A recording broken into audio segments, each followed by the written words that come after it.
हो, मला माहिती आहे. तुम्हाला खूप सारे प्रश्न पडलेले आहेत आणि YouTubeवरती कुठेही तुम्हाला तुमच्या प्रश्नांची व्यवस्थित आणि सविस्तर उत्तरे मिळत नाही आहेत. तुम्ही योग्य व्हिडिओवरती आलेला आहात. या व्हिडिओमध्ये तुम्हाला पडलेल्या सगळ्या प्रश्नांची उत्तरं मिळून जातील. तुम्हाला पडलेल्या सर्व छोट्या-छोट्या प्रश्नांचा विचार करूनच मी हा व्हिडिओ बनवलेला आहे. हा व्हिडिओ बघितल्यानंतर तुम्हाला दुसरा कोणताच व्हिडिओ बघण्याची गरज पडणार नाही, अशी सविस्तर माहिती आणि तुमच्या सगळ्या प्रश्नांची उत्तरं या व्हिडिओमधूनच तुम्हाला मिळतील. नमस्कार मंडळी, मी प्रांजली. यंदा गणेश चतुर्थी व हरतालिका व्रत एकत्र आल्या कारणाने कोणती पूजा अगोदर करायची आहे? अगोदर हरतालिकेचं पूजन करायचं की अगोदर गणपती बसवायचा की दोन्ही पूजा एकत्र करायच्या? दोन्ही पूजा जवळजवळ मांडायच्या की दूर मांडायच्या? गणेश स्थापनेचा शुभ मुहूर्त काय असणार आहे? तुम्हाला जर हरतालिकेचं व्रत असेल तर हरतालिकेचा उपवास कधी धरायचा आहे? हरतालिकेचा उपवास केव्हा सोडायचा आहे? हरतालिकेची पूजा कधी उचलायची आहे? बऱ्याच जणांकडे असा नियम आहे की अगोदर हरितालिकेची पूजा उचलली जाते आणि मग गणेशाची स्थापना केली जाते. पण यंदा तर दोन्हीही एकाच दिवशी आहे. मग काय करायचं आहे? शास्त्र याबद्दल काय सांगतं? त्याचबरोबर जर तुम्हाला हरितालिकेचा उपवास असेल तर गणेश स्थापनेनंतर गणपती बाप्पांना नैवेद्य काय दाखवायचं आहे आणि दाखवलेल्या नैवेद्याचं नंतर काय करायचं आहे, या सर्व व अशा अजून बऱ्याच प्रश्नांची उत्तरं या व्हिडिओमधून तुम्हाला मिळून जातील. जरी 2026 मध्ये 14 सप्टेंबर रोजी हरितालिका व्रत आणि श्री गणेश चतुर्थी एकाच दिवशी आली असेल तरी सुद्धा प्रत्येक व्रत जसं वेगळं असतं त्याचप्रमाणे प्रत्येक व्रताचे नियमही वेगवेगळे असतात. त्यामुळे हरितालिका पूजा ही हरितालिका व्रताच्या नियमानुसार आपल्याला करायची आहे आणि गणेश स्थापना ही गणपती स्थापनेच्या नियमानुसारच आपल्याला करायची आहे. त्यामुळे मनात कोणत्याही शंका, कुशंका, नको ते प्रश्न आणू नका आणि अशा कोणत्याही अर्थहीन प्रश्नांना खतपाणी सुद्धा घालू नका. आणि सर्वात महत्त्वाची माहिती, मी या व्हिडिओमध्ये असं बघितलं, त्या व्हिडिओमधून मी तसं ऐकलं, गुगलवर मी असं वाचलं, प्रांजलीने तसं सांगितलं आहे, मग मी तर अशा पद्धतीने केलेली आहे पूजा, किंवा मी अशा पद्धतीने करण्याचा विचार केला होता, आमच्या घरच्यांनी तर तसं सांगितलं होतं, मग मी नेमकं आता काय करू? माझ्याकडून जर काही चूक भूल झाली तर देव मला शिक्षा देईल, माझ्यासोबत काहीतरी वाईट होईल, असं काहीही होणार नाही. एक गोष्ट लक्षात घ्या, देव हा भक्तीचा विषय आहे, भीतीचा विषय नाही आहे. आणि प्रत्येकाची पूजापाठ करण्याची, भक्ती करण्याची पद्धत वेगवेगळी असू शकते.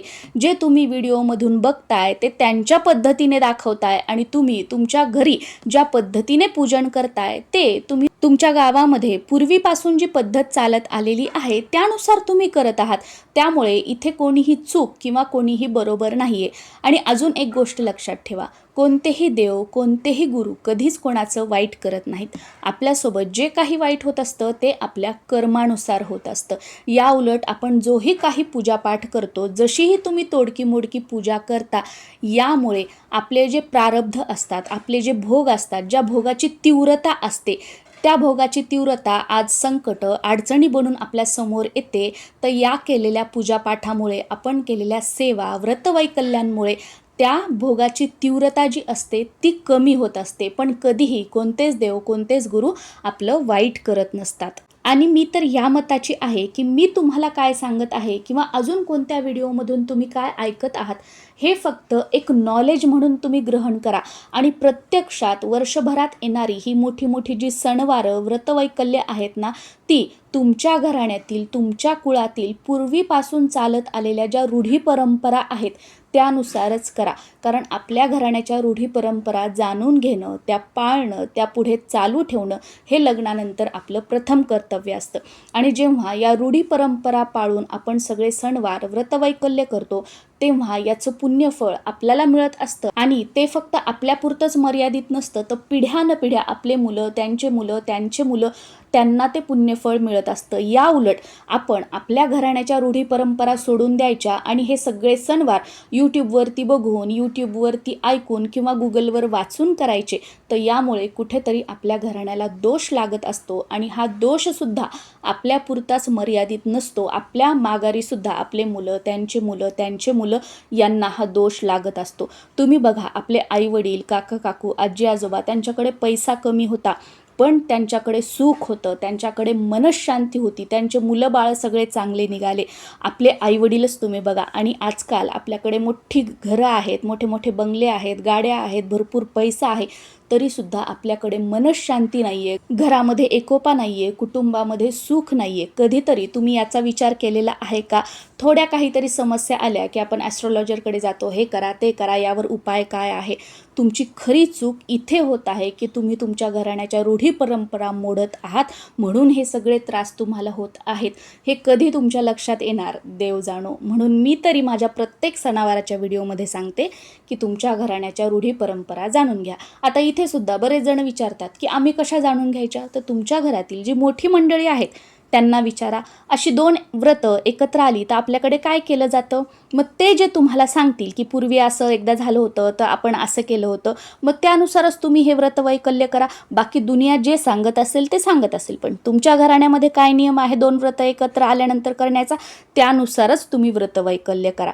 आता बरेच जण असे म्हणतील की आमचे सासू सासरे वगैरे आम्हाला बोलत नाहीत, मग आम्ही काय करायचं? तर तुमची भावकी तर असेल ना, तुमचं मूळ गाव तर असेल ना, तुमच्या गावामध्ये तुमच्या आडनावाची लोक तर असतील ना, त्यांना विचारा की आपल्या गावात, आपल्या भागात अशी 2 व्रतं एकत्र आल्यानंतर काय करायचं? ते जे सांगतील त्यानुसार तुम्ही करण्याचा प्रयत्न करा. आता मुख्य विषयाकडे बघूया. जरीही 2026मध्ये यंदा गणेश चतुर्थी आणि हरतालिका व्रत एकत्र आलेलं असेल, तरीही ह्या दोन्हीही पूजा आपल्याला एकाच दिवशी 14 सप्टेंबर रोजीच करायच्या आहेत. कारण तृतीया तिथी ही जर चतुर्थी व्यापी असेल तर ती प्रशस्त असते आणि या योगात केलेले कोणतेही सुवासिनींचे व्रत हे सौभाग्यवती स्त्रियांसाठी अधिक फलदायी असतं. त्यामुळे शास्त्रात सांगितल्यानुसार हरितालिकेचं व्रत आपल्याला गणेश स्थापनेच्या दिवशीच म्हणजे 14 सप्टेंबर रोजीच करायचं आहे. आणि गणेश स्थापनेबद्दल शास्त्रात असं वचन आहे की माध्यान्हव्यापी चतुर्थीमध्ये गणेश पूजन करावं, म्हणजे गणपतीची स्थापना करावी. म्हणजे 14 सप्टेंबर रोजी दुपारी माध्यान्ह काळी म्हणजे दुपारी 12 नंतर तुम्ही कधीही गणपतीची स्थापना करू शकता. म्हणजेच हरतालिकेचं पूजन जे आहे ते 14 सप्टेंबर रोजी दुपारी 12 वाजेच्या अगोदर सकाळी जितक्या लवकर तुम्हाला करणं शक्य होईल तितक्या लवकर तुम्ही हरतालिकेचं पूजन करून घेऊ शकता. आणि दुपारी 12 नंतर गणपतीची स्थापना करायची आहे. मी तुम्हाला गणपती स्थापनेचा शुभ मुहूर्त सुद्धा पुढे शेअर करणार आहे. आता हरितालिकेचं व्रत जे आहे ते सुद्धा आपल्याला 14 तारखेलाच करायचं आहे. 14 तारखेला दिवसभर रात्रभर हरितालिकेचं व्रत करायचं आणि 15 तारखेला आपल्याला हरितालिकेचा उपवास जो आहे तो सोडायचा आहे.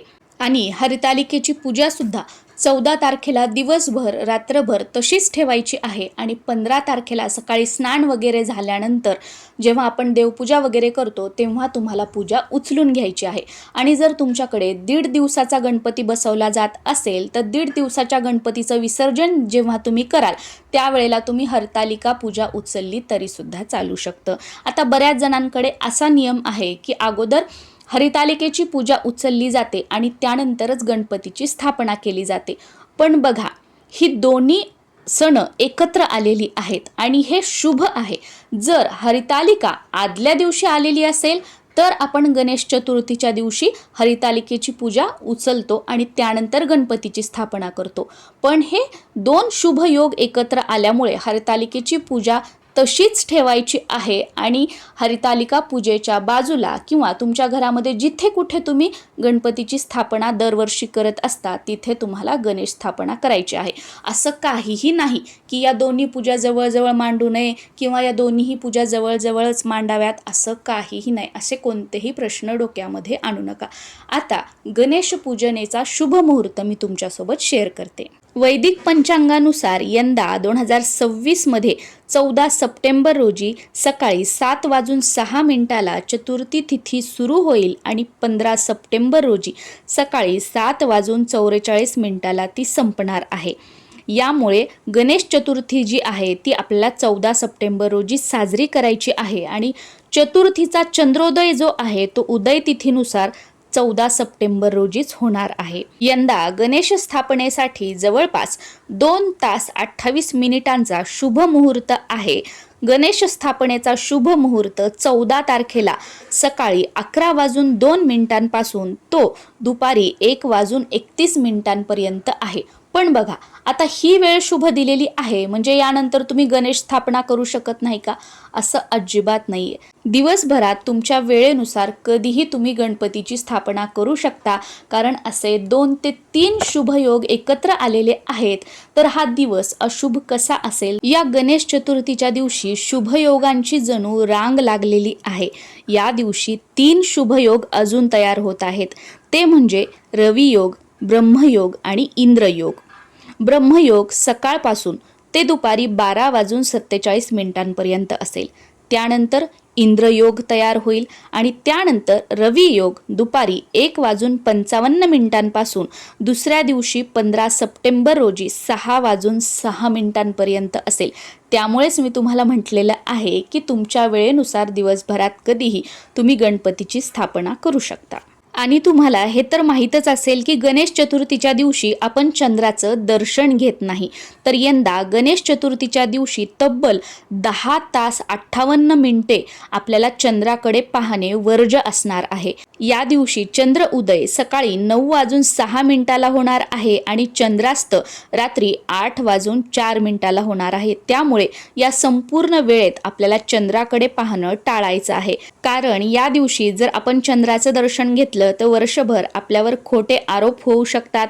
अशी एक पौराणिक कथा आहे. ती कथा नक्कीच मी तुमच्यासोबत आपल्या मराठी कथा अँड स्टोरीज या चॅनलवरती शेअर करेल. नक्कीच तुम्ही मराठी कथा अँड स्टोरीज चॅनलला भेट देऊ शकता, कारण या चॅनलवरती वेगवेगळ्या धार्मिक स्थळांची पौराणिक कथा, त्यांची सखोल माहिती मी तुमच्यासोबत शेअर करू शकते. आणि आपल्या प्रांजली जोशी या यूट्यूब चॅनलवरती सगळ्या व्रतवैकल्यांबद्दलची माहिती असणारे, सविस्तर पूजाविधी असणारे व्हिडिओज मी तुमच्यासोबत शेअर केलेले आहेत. तेही तुम्ही बघू शकता. नमस्कार.